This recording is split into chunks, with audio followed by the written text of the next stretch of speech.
Welcome back into another episode of the Swamp247 Podcast. My name's Jacob Rudner. Joining me, my partner Blake Alderman. And Blake, we've got a busy show talking about recruiting today. Lots of stuff going on around Florida recruiting at the moment on the football landscape. Things appearing to be headed in the right direction. But we'll start with the most important question, and that is, how are you? And good to have you back on the podcast. Yeah, thanks. I coming off that week vacation, much needed before the season, much needed for Friday Night Lights. After signing day earlier this February, I had recently moved to a new house. So normally I take off like a couple days after signing day, kind of recharge the batteries. Didn't get to do that this year. So I was like, on E heading into that week. So it was nice. Well, that's good to hear. And now you're busy. We got a lot more to do. It gets busy quick here. You got camp starting soon. And then obviously, like I said, Florida recruiting kicking off. Really getting going here, and we're going to jump right into it. Let's recap some commitments. You and I last recorded a podcast about a month ago, and since then, Florida has landed 4 commitments. I'll let you break them down, and let's have a discussion. So why don't you just give us the rundown first of who they got, and then we'll go into each of the prospects. Yeah, the first one off the rip was on July 4th. It was a 4-star. He's listed as a defensive lineman on 24/7 Sports, but he's being recruited as more of a jack linebacker type of edge type of guy, if you will, by Florida. And that's TJ Searcy. He's a long and lanky kid from down in South Georgia. Picked Florida over Tennessee, a couple other schools, South Carolina. There were quite a few schools in there for him. But Florida really did a good job with him, hosted him on campus 3 times. One of those was an official visit. Really likes the relationship he has with Mike Peterson, Florida's outside linebackers coach, who was recruiting him at South Carolina. South Carolina early on was in a really good spot for him due to that relationship with Peterson. So that carried over whenever he came to Gainesville, and that was the winner. That was the big factor for him, on top of the big need for them at Florida. Treon Webb, a little bit of a surprise, not necessarily where he went, but maybe more of the timing. He committed on the same day that Florida flipped 4-star quarterback Marcus Stokes from Penn State. So Florida had been a lot of questions of what they were going to do at the signal caller position. Stokes comes out and flips from Penn State. They land Treon Webb there. That was a really good day for Florida recruiting, landing a pair of 4-star guys within minutes of each other at 2 positions they really wanted to hit at. Obviously, quarterback's important. You want to have a guy every year. They've got that guy in Stokes now. One of the better quarterbacks in the state of Florida, if not one of the top quarterbacks in the state of Florida. So that's a bบone for there. Kind of continues to go in that area of surrounding areas of Gainesville that they really wanted to hit on. Taking back Jacksonville, that's a focus for Florida. Landed 2 of the best in that area. And then finally, one of my favorite commits currently in the class is 4-star slot wide receiver. He's listed as an athlete, but he'll play wide receiver for Florida, and that's 4-star Eugene Wilson out of the Tampa area. He goes to Gaither High School. He's just a dog, Eugene Wilson, dog. Speedy guy, plays a lot bigger than his frame is. But Florida really wanted to add some speed at the slot receiver position. That was, wide receiver was important for Florida. But I think to go even deeper there, it's just adding speed, and that's what Eugene Wilson brings. He had one of the fastest 40-yard dash times at the Under Armour Miami camp earlier this year. I don't think he lost a rep in one-on-ones going against defensive backs down in South Florida. So I think he's a really impressive get for Florida. And that was a guy that they really loved, had been a lean to Florida for most of his recruitment, dating back to March when he took his first ever visit. Took a little bit longer, than maybe I would have thought, but, he got it done. He's in the class. And again, he's one of my top guys in that class for Florida. I really think he's a big-time guy for Florida in the future at that slot receiver position. And this group of players is actually it was a big bump for the Florida class, which now ranks 23rd in the nation, going into what we're going to discuss in a bit is a big weekend for the team's recruiting.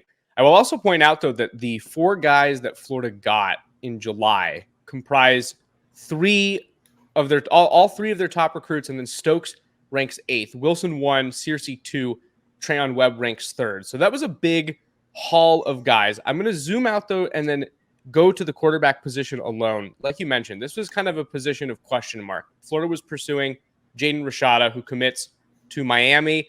Fans are wondering, what's the team going to do? Are they going to pivot maybe to a transfer after the season's over? Are they going to look into the high school class? And Stokes is an interesting story because they were pursuing him at one point, or at least evaluating. He then commits to Penn State and then chooses to decommit from Penn State and join Florida's class. Can you just explain what went down there and maybe some of the decision-making within Florida's coaching staff and what led them eventually to settling on Stokes and taking him and adding him to this class. Like you mentioned, they were hot and heavy with Jaden Rashada. I think once Miami started to creep in and a decision date was prolonged, I think Florida started to maybe expand their board somewhat, and Stokes was one of those guys they took a look at. He took a visit with his team for a 7-on-7 camp in the later part of June, and they really watched him heavily while he was out there. Ryan O'Hara, Florida's off-field kind of unofficial quarterbacks coach, if you will, really followed him around for that camp, kept an eye on him, really impressed him. Billy Napier, really liked what they saw from him. And that was when things kind of started to get the ball rolling. And that was before Rashada had committed to Miami. But, Florida had already, kind of started to pick things up and they were looking at him. He also took another unofficial visit, which was kind of under the radar type of visit before the dead period kicked in, right, where he was able to come in and hang out with the coaching staff and, an offer was presented.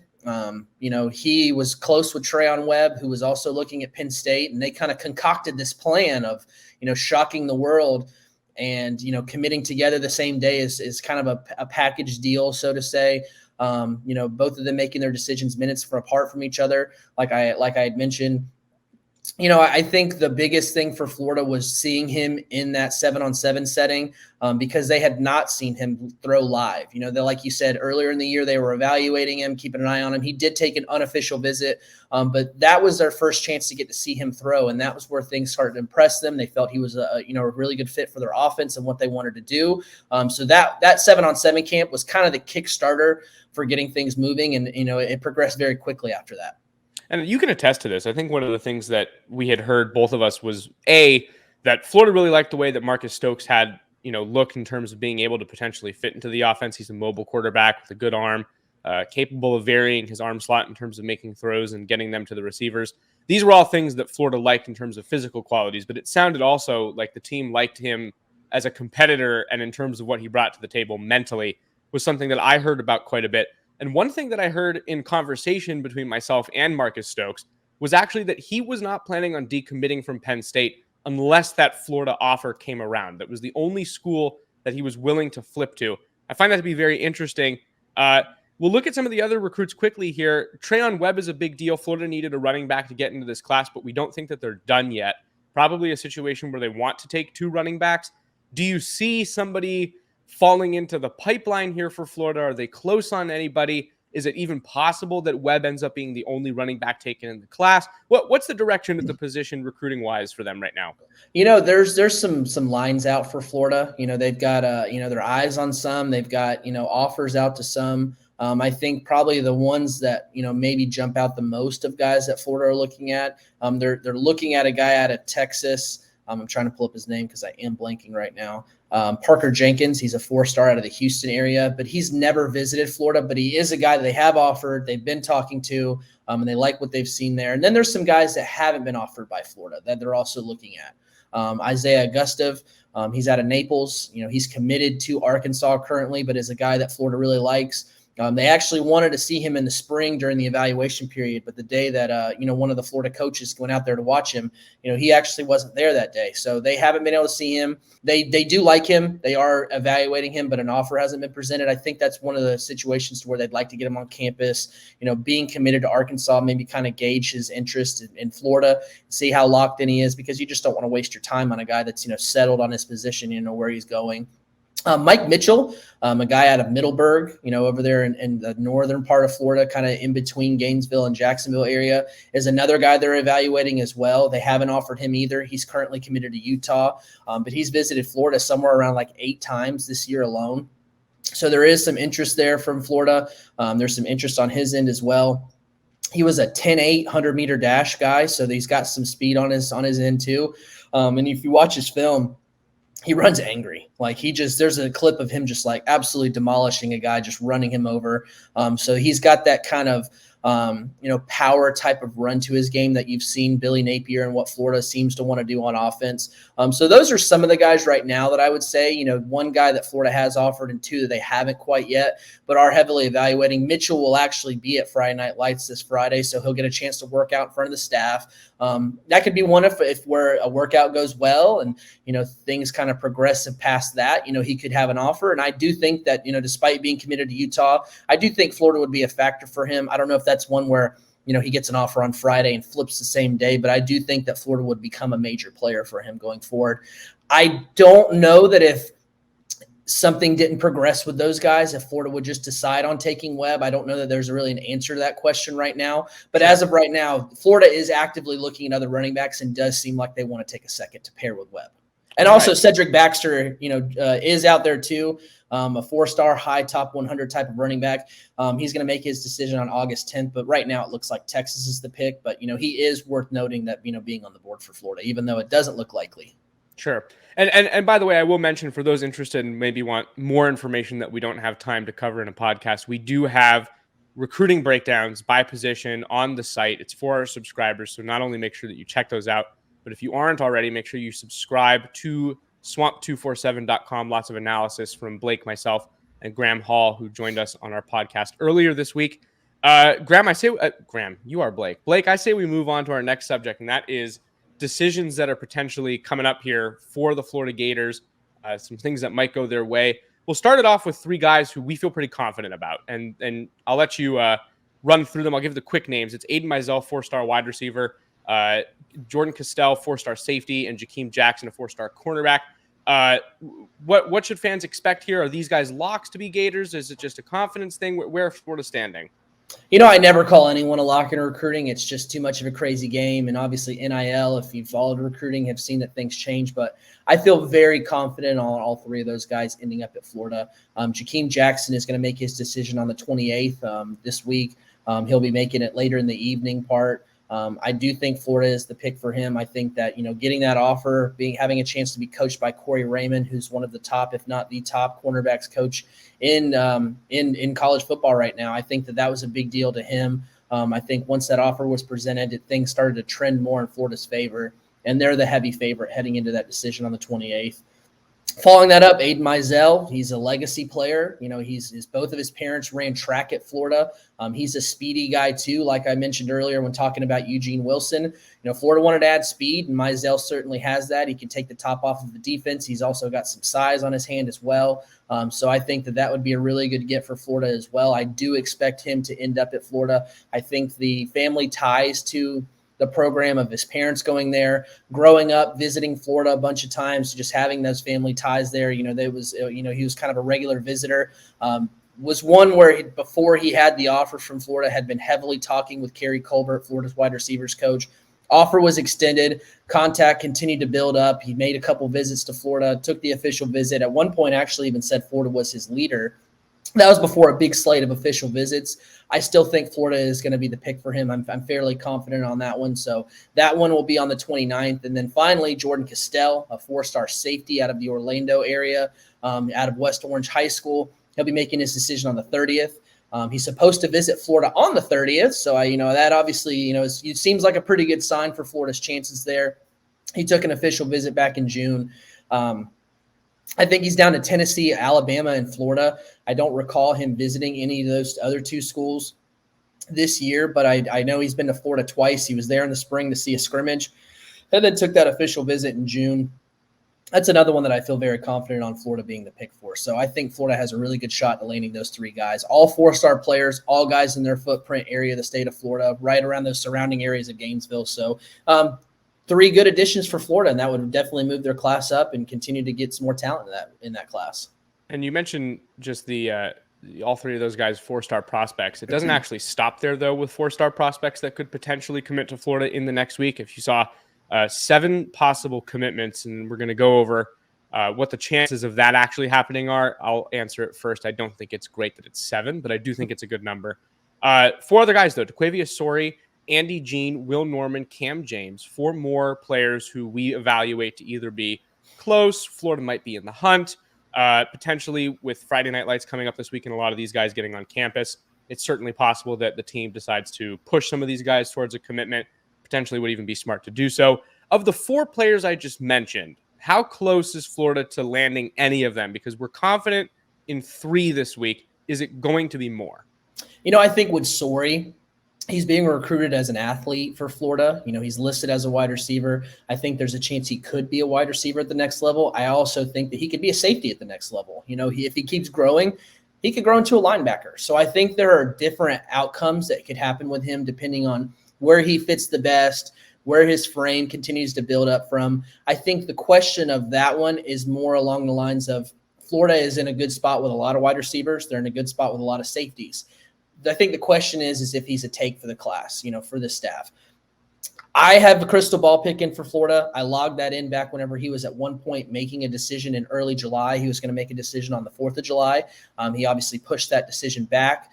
He's teased the 30th being a date. He hasn't come out and said this is my commitment date, but kind of reading between the lines, kind of reading these cryptic posts by recruits. The 30th is maybe a day to watch for him. I think that if Florida were to greenlight him, I think that has a really good chance of ending up in Florida's class. He's visited a couple of times. Of his finalists, he's only visited Florida in the last several months. So I think that if Florida takes him, I think that's where he ends up. Andy Jean, I think, is another one to keep an eye on. He visited Florida for his official visit in the later part of June, left saying that, Florida was the leader, that he was interested in being a part of, of a school and a team that is building, maybe not already established, but he wanted to kind of build his legacy on being one of those guys that maybe brings a team like Florida back. So I think that I know he will be visiting. He's told me that he's going to be visiting for Friday Night Lights. He'll be there on Friday. I think that that's one to possibly keep an eye on. At one point, he was talking about making a decision in the later part of the fall, or at least sometime into the fall, to see a couple of these games. I have heard some rumblings that maybe he could move the decision up. I think Florida will take a shot at trying to get him to, kind of end things while he's at Friday Night Lights. So that would be another big-time receiver for Florida. And that's a guy that they really like. Corey Raymond's involved with him. Kerry Colbert's involved with him. Benedict Hypolite, who's in an off-field staff role for Florida, is also involved with him, has, extensive ties down in South Florida. So that's one that Florida would really want to get done.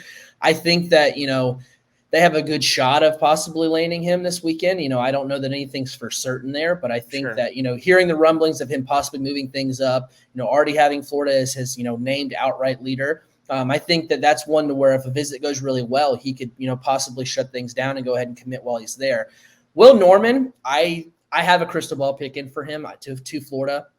I think that, Florida is the leader for him. They're obviously in need of several defensive linemen in this class. The question for him is that, he has kind of also been flirting with, do I want to make a decision now? Do I want to wait until the fall and take some more visits? I think that if he were to, do things earlier, it's Florida. He's only taken an official visit to Florida. He hasn't been shy in saying that Florida is, really high on his board. So I think that for him, if he was another one to get caught up in a visit, I think that he would want to go ahead. I mean, if a decision comes early, I think it's Florida. He's talked about maybe taking some more visits in the fall, waiting things out, seeing how things play out for him. But, if he were to do that, I think that Florida would be the pick. Cameron James, I think, is maybe the hardest to predict for me because he's played kind of coy about, wanting to make a decision early. Does he want to wait until the fall? Because that was a guy in the spring that just literally landed I don't even remember how many offers, but there were a lot of offers that he landed in the spring. Right. He's only really has visited Florida and Georgia of those bigger schools. He's visited schools like Cincinnati. I think he's been to USF. So he's taken some visits to schools, but he hasn't really looked at all these schools that have offered him. So right now, I think Florida has the slight edge over Georgia. He's visited Georgia twice in the month of June. One of those was an official visit. I think he visited Florida 2 or 3 times in the month of June. I know for sure 2 because one was a 7-on-7 camp and one was an official visit. But Florida, that was one that I think Florida needs a lot of credit on the fact that they had a really good early evaluation.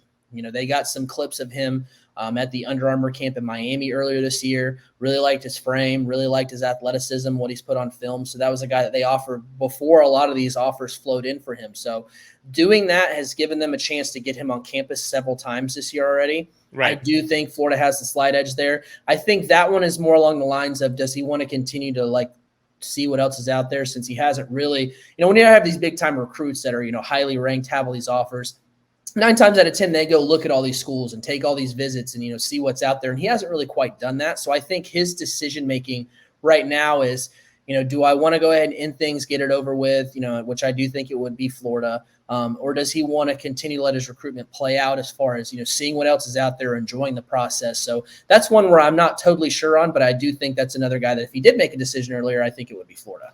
Right, and he is a guy, like you said, I mean, he's a guy who shot up a couple hundred spots in the rankings. He's currently ranked within the top 247.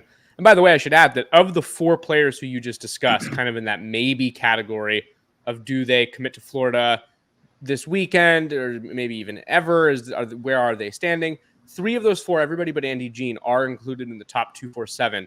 I will also say that you can go play around with the class calculator feature on 247 Sports to see where Florida would stack up. Should it add any combination of these guys? And I can tell you that if you add basically 4 of them, you can pick which 4 you want to add. Florida ends up somewhere in the 10 to maybe 13 or just cracking top 10 type of range. I'll ask you this I'll put you on the spot. If you had to put together an over-under for commitments for Florida this week, and that can include guys we talked about, maybe you add some surprise that happens for the Gators this week. What are you setting that at? Around 3.5, 4, 4.5? Where are you sitting? I think I would go 4.5. There's the 3 guys that I mentioned, Jakeem Jackson, Aiden Mizell, Jordan Castell. Those guys are pretty sure that they're going to end up at Florida. So there's 3 off the rip, right? There's been a guy that Florida has been recruiting that is a flip candidate that we have hinted on the Swamp247 message boards. That's someone to watch. I think things aren't quite a done deal as far as pulling that flip off, but I do think things are progressing nicely, and I think Florida is a real factor there, and there's been some buzz on that flip. So there's 4 off the rip right there. So, there's always a chance that, Friday Night Lights, like last year, Jarrett Gibson, the 2024 running back, committed to Florida after Friday Night Lights. There's always maybe one guy that you weren't quite expecting that does something, at Friday Night Lights, maybe gets an offer, maybe, has taken several visits and, kind of just gets caught up and pulls the trigger. So I think 4.5 is a good number for that, and I think that, obviously for the week of, you've got the 3 off the rip. There's a guy that's a potential flip candidate. So there's 4. So I think 4.5 is a good number.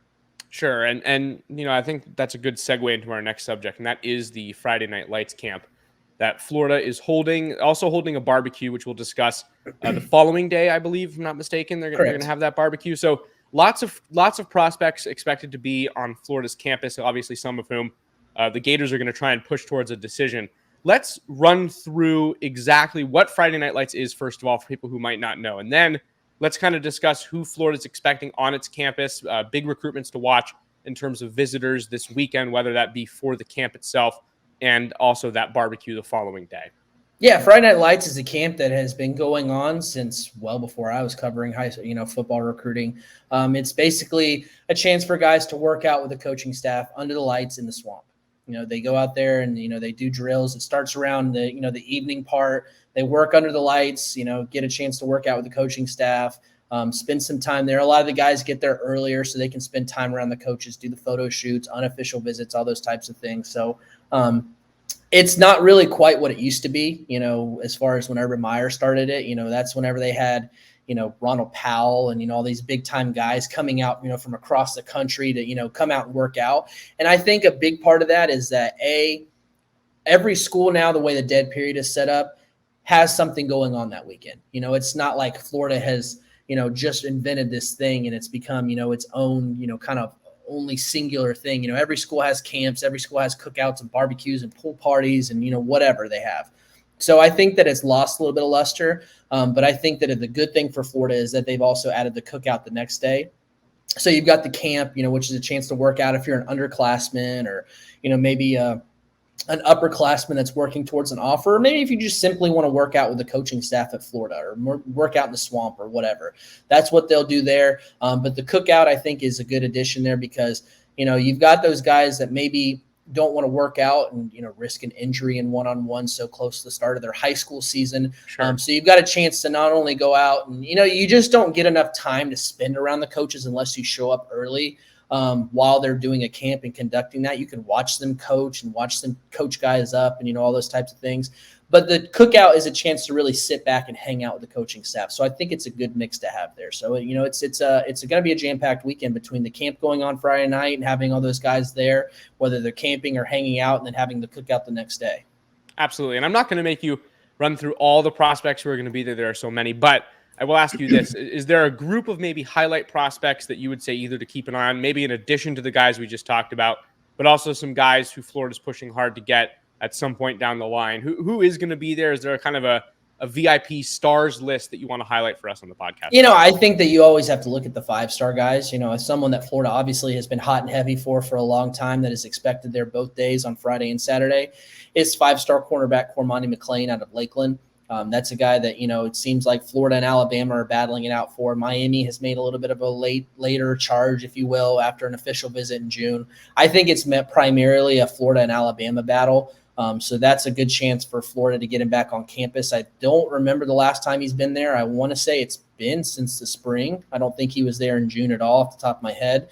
But he did visit Alabama in June. And that really kind of gave the Crimson Tide some life in that recruitment. They'd already liked them, but that sort of kind of given them some more juice in there, getting a chance to spend, I think, 1 or 2 days there in Tuscaloosa. So good chance for Florida to get him back for an extended stay. Some other guys, 5 stars, you always have to mention them. 5-star defensive lineman James Smith out of Alabama. 5-star edge rusher Qua Rasaw. He's a guy that, both of those guys are teammates from the Alabama area. They're making their first visits. I think a lot of things have to go in Florida's favor as far as this visit needs to go really well to be a player for them. But they do have them atop their schools. I think the best shot for Florida right now is to just have a really good visit and hope for an official visit and see where things play out down the line, because they don't seem like they're rushing a decision right now. So I think that's the best you can kind of hope for right now for them. 5-star edge rusher Samuel Mpemba. He'll be back again. He's made a couple visits to Florida. I think he's fairly open in his recruitment. I don't think he's rushing anything right now. He's talking about taking some official visits in the fall. I want to say he's visited Florida. This will be his 3rd time visiting under the new staff. He visited twice in the spring, and then obviously he's coming back, for Friday Night Lights and the cookout and, all those types of things. Miami's in a good spot for him. I think Notre Dame's in an okay spot for him. Right now, again, like I said, I think it's still kind of early. I just don't think his recruitment, as far as where's he going, where's he leaning, I just don't think it's interesting right there yet. Sure. Obviously he's cut it down to, I think, 7 schools. We'll see where things progress from there. But, that's another 5-star guy Florida's going to have on campus. As far as 2024 guys, they're going to have another 5-star on campus. And that's 5-star Desmond Ricks, a guy that, is at IMG Academy there in Florida. A guy that they really like. He's visited once. He's, I think, the number 2 player in the 2024 class on 247 Sports rankings. So really likes Corey Raymond and what he's done. So this will be a chance to kind of build off of an earlier this year visit that he took. So those are as far as the 5-star guys that we have on our list expected there. But there's plenty of other guys, high-level 4-star guys in the 2023 class. We mentioned, the Cameron James, the Andy Jeans, all that. Another guy out of the state of Alabama is Kelby Collins. I think he's a guy that is interesting for Florida, because I do think right now it's looking like more of an Alabama-Florida battle. Being from the state of Alabama, you don't want to see the Crimson Tide as a finalist there. That's just, it's tough. But I think that Florida, he's visited twice under the former coaching staff and has visited for an official visit under the new coaching staff. This will be a chance for him to spend Friday and Saturday there again. I've talked to a contact at Florida that actually said they kind of got Scooby Williams vibes from him as far as how his recruitment's going to play out. And what that means is that a guy from the state of Alabama that earlier on everyone had pegged to stay in state, whether it's Auburn or Alabama, but eventually as things played on, Florida became a bigger factor. Does that mean that that's going to play out, that Collins' recruitment is going to play out just like how Williams played out? Not necessarily, but there are some people at Florida that think that there is legitimate interest in Florida on his end. So big need at defensive line. He's close with Williams, who has spent a lot of time with him on his official visit. He's also close with Shamar James, who's a freshman at Florida from the Alabama area. And in the last several recent years, Florida has done a good job, getting guys out of the state of Alabama. So I think that, I think it's definitely a Florida-Alabama battle in my head, at least. He's supposed to visit Alabama on Thursday this week. He'll be at Florida this weekend. So we'll see as far as what his timeline's looking like for making that decision. But I do think Florida has a legitimate shot at him. I don't think it's one of those things where you see high-level guy from Alabama, 4-star guy from Alabama, has an offer from Alabama, going to Alabama. Like, Do I think he could end up Alabama? Absolutely. But I don't think it's a foregone conclusion where, just forget about all these other schools. It's not happening. Right.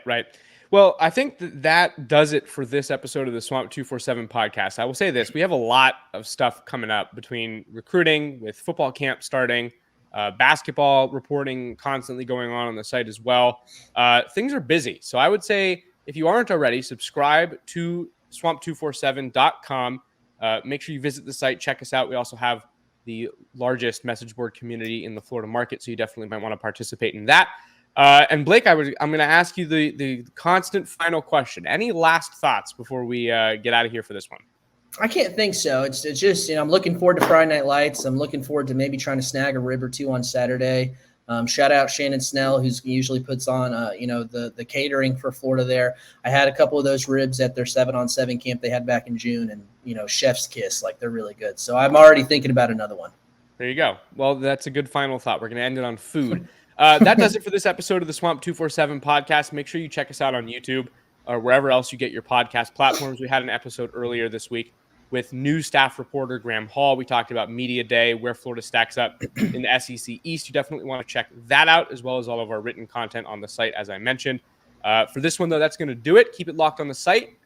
For Blake Alderman, I'm Jacob Rudner, and we'll see you next time.